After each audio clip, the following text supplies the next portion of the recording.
कौन सी ऐसी औषधि का उपयोग करें कि एक मूर्ख को भी ज्ञान हो जाए, उसकी भी चेतना चैतन्य हो जाए। तो तुलसी बाबा कहते हैं, बिनु सत्संग विवेक न होई, राम कृपा बिनु सुलभ न सोई। तुलसी बाबा के कहने का आशय है, जानकारी होना अलग बात है, ज्ञान होना दूसरी बात है। हमें जो ज्ञान होता है उसका हम कैसे उपयोग करें और कहाँ पर किस ज्ञान का उपयोग करें, इसी को तो विवेक कहते हैं। और विवेक का उदय कैसे होता है? तो विवेक का उदय सत्संग से होता है, कोई अन्य माध्यम नहीं है। तुलसी बाबा फिर कहते हैं, सठ सुधरहि सत संगत पाई, पारस परसी कुधातु सुहाई।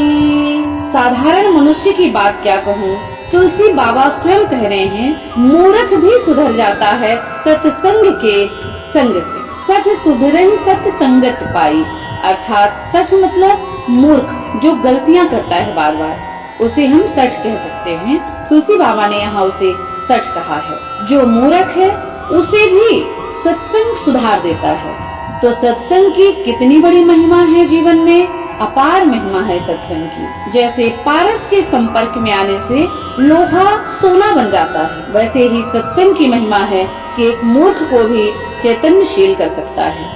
फिर तुलसी बाबा कहते हैं, मूर्ख हृदय न चेत, जो गुरु मिलहि बिरंचि सम, फूलहि फरहि न बेत, यद्यपि सुधा बरसहि जलधि। अगर ब्रह्मा भी गुरु बन के आ जाए तो मूर्ख को ज्ञान नहीं दे सकते, परंतु मूर्ख को भी सत्संग ज्ञानी कर सकता है, ज्ञान प्रदान कर सकता है, चैतन्यशील कर सकता है।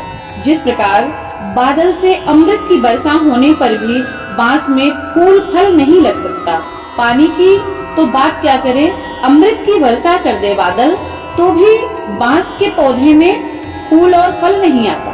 पर सत्संग से मूर्ख को ज्ञान हो सकता है, चेतना जग सकती है। तो सत्संग की बहुत बड़ी महिमा बताई तुलसी बाबा ने। तो हमें अपने जीवन में सत्संग को अवश्य धारण करना चाहिए। सत्संग ही एक ऐसा माध्यम है जिसके द्वारा हम चैतन्यशील हो सकते हैं, अपनी चेतना को जगा सकते हैं और एक मूर्ख को भी समझ हो सकती है।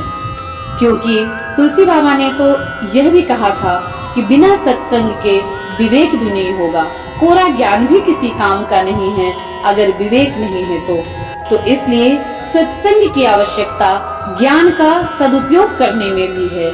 विवेकवान बनने के लिए भी सत्संग की बड़ी अद्भुत महिमा है। सत्संग एक औषधि है, इस औषधि के द्वारा हम अपने जीवन को धन्य कर सकते हैं, सार्थक कर सकते हैं।